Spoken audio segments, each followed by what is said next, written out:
Hello, welcome to SRP Slot Cars. Today we're going to be having a little video here just to kind of, not really a tutorial, but a just quick overview on our 132nd Outlaw. I'm getting a bunch of questions. People never seen the class, don't know the rules and such. First thing is I ask that you head over to the Facebook page and like that. And then if you want any products or anything, go to racesrp.com. You can contact me through either one, email, text me, phone number. I'm fully available. Try to make myself as available as I possibly can for everybody. If you have any questions, make sure to leave me a feedback, a note, message, whatever, and I'll get back to you as soon as I possibly can. So just a quick overview again. We're basically covering this guy here. It's a 1/32 scale Outlaw. So with that being, the rules for the class are very, very limited. There's only a handful of rules, but the main thing to take in consideration, if this is something you're looking at running on your track and typically run a 132 late model, as you can see, the width of the car is considerably wider, about a ½ inch or so. It's almost the same size as a 124. So you do have to have lane spacing for a 124 scale slot car in order to run these. You can run it by yourself. You're just not going to be able to pass if you have a club trap or you're running by yourself. So we'll get these guys out of the way. Just do a little visual there for you to have the reference. So on this guy here, it comes in kit form. So if you go online, you basically have that body right now. I do have other bodies that I have in the works. That's kind of the standard one right now. Then I have the basically like a Charlie Swartz with the mid-engine design there. And then I have a Loyal Allen body that I'm actually working on also. So there's going to be a couple of different bodies that are available. They're all the wider stance of the body. So again, you got to make sure that you have the lane spacing, or that you're not going to be able to pass if you're running side by side with somebody. So try to get back on track here. So with the kit right now, you're going to get the body there, and the sideboard. That's your first option. Then if you want to add the cage, that's an option. And then if you want to add a driver, these are really nice drivers. They're injected molded. Colors are going to vary. Sometimes each piece is a totally different color. Right now I think my helmets are black, and some of the arms are blue, some are white. I've had yellow legs, different colored torsos and stuff like that. So basically that's a full package to your door for $25. And then you say, hey, that cage looks different than the one that's in the kit. It is. This cage I built myself. It's the very first one I built. It's bent out of brass, soldered together, and then painted. So the bodies themselves are pretty much wide open. The patterns I got traced out here. I got the different wheel well lengths, or the tire lengths, or wheelbase, I guess. So if you flip it over, it's upside down. It's a stock chassis. You can't alter the chassis in any way. It has to be a Womp style of a chassis. So we'll go into the chassis deal here real quick. So you have the brass Womp, the thumper, and then the steel Womp. So any one of these three chassis are totally legal for this class. Main rule on this class is it has to be this chassis and it cannot be altered. So you can't bend it, you can't solder it, you can't cut it, you can't enlarge holes. It has to be just like this as it comes out of the box. It's pretty much, that's the main thing that kind of, I want to say, limits the class in a sense, to make it fair for everybody. Unlimited motor. You can run any tire you want. We were running silicone at the track when we had started the class out, just to get more traction, to get more speed out of the cars. Take a look at the body here. So as you can tell, this has got a couple seasons. We've been running this class for almost 2 years, and it's May 17. So it's been seasoned. This body's been through 2 years of racing. It's got a little bit of wear, but they're very tough, very durable. It's a little styrene kind of rod in the front. It bends. I bend it back, so they are very durable. Corners are busted up here a little bit. I take a piece on mine. You can run different styles. I have a couple options that I'm trying to look at doing down the road here. We'll cover that in a minute.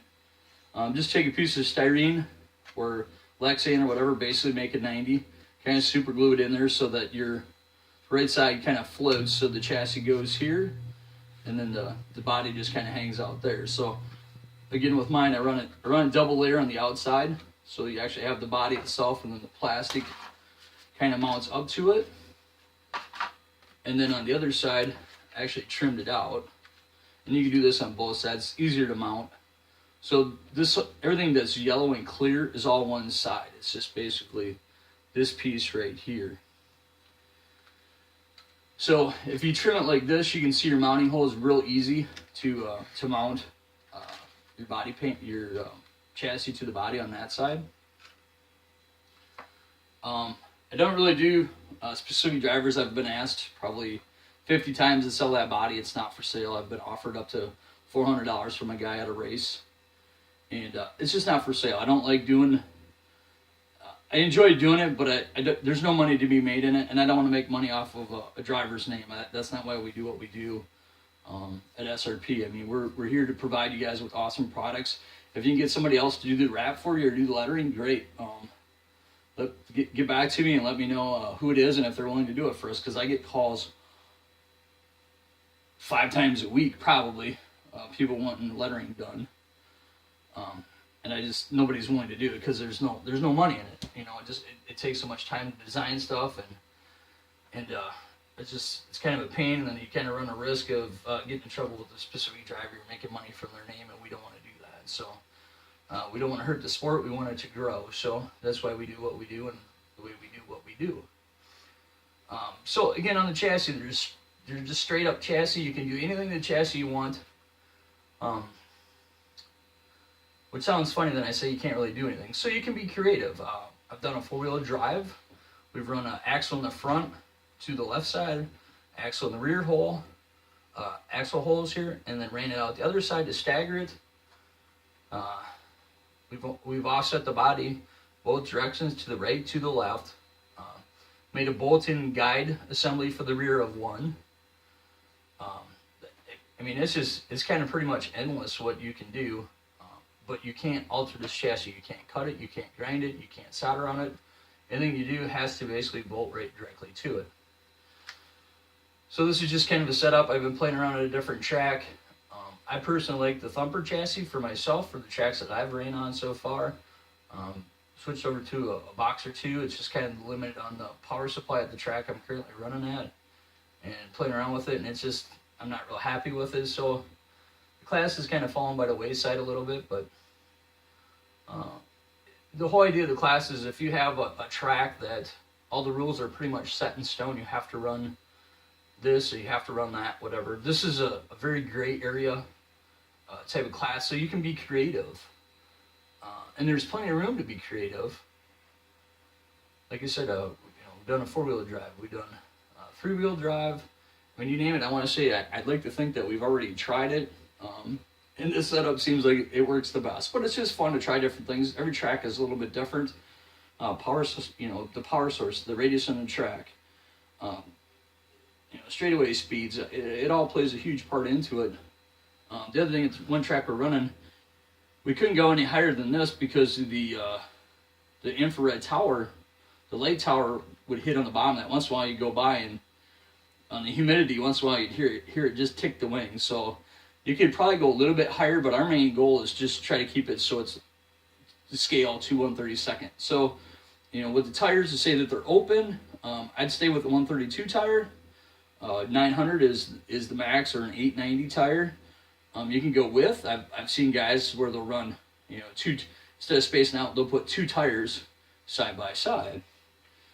Put thinner on the left rear, thicker, double. I mean, like I said, you can change. I mean, you can change all these. This is just kind of what we're running for set rules for the class. Like I said, they're pretty limited. You can run any motor, any tire, as long as it was 900 or less. Any one of those 3 chassis, you can't alter it. That's pretty much it. I think I got everything covered. I've been trying to do some trick stuff I was working on, and the class kind of fell by the wayside in the off season. But so, like, kind of a little tinker company I've come out with is called Area 51. So it basically is a clip-on pan system. So this gives you an idea of the guys that want to tinker and can't sleep at night, and they think of cool, fun stuff. But so this is kind of like a flexi pan design that I basically designed to just clip onto the chassis. There's nothing that actually attaches to the chassis; it just kind of floats on there. So I mean, this is an option you can do. I've tried this very limited amount of lap times on it, and I don't know if it really works. It's cool, fun little project I came up with, but again, it's a matter of, I get 2 cross clips and take the front axle out, and the whole piece comes out, and the chassis still looks like this. So, like I said, this is a wide open class. You can tinker, you can kind of come up with all kinds of cool new ideas. The limitation always is your track. What's your track capable of doing for power and speed and straightaway cornering ability? Track surface. What are you running on? Do silicone work better? Do treated tires? Everybody runs kind of a different rule at different tracks, and I get questions all the time. Or, hey, can you help me out with this? Can you help me? What's the best gear ratio? And a gear ratio situation is, get the roll out of the car. I have a whole tutorial. Or a section in the information booth on the site, or the page, I guess, not the booth. It goes into explaining how to figure rollout.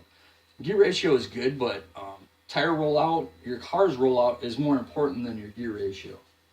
You have to take everything into consideration. So it's like a chassis dyno kind of type of information that you can get, and you kind of know a lot about it already, but it defines it a lot better so that you better understand what it is. So again, if you have any questions or anything, make sure you get over to the Facebook page and you like that, make a comment. I'm going to do a video upload here on it. And if you're interested in any of the products, if there's something you see that's out there and you don't know where to get it at, get a hold of me. Either I can get it or possibly get you shot in the right direction to somebody else that can. So if you're interested in getting a kit from us, it's in 3 different stages. Go to the website there and go in the store and go under the 1/32 dirt aspect of it, and just click buy it now. It'll add to the cart to give you the quantity, different options you want. We stock gears, tires, axles. I try to keep everything in stock. So if you want to build a car from the scratch, from the ground up, I try to stock you with whatever you need for parts. It's one order from one place. We do free shipping. If it's outside the U.S., it's a flat rate of $25. So, which sounds like a lot. A lot of clubs that do order from overseas, they'll have a group of guys go together. Everybody pitches in a couple of bucks, spreads the cost out. It's relatively still pretty cheap for everybody. But like I said, if you have any questions, feel free, get a hold of me. If not, good luck and happy building to everybody.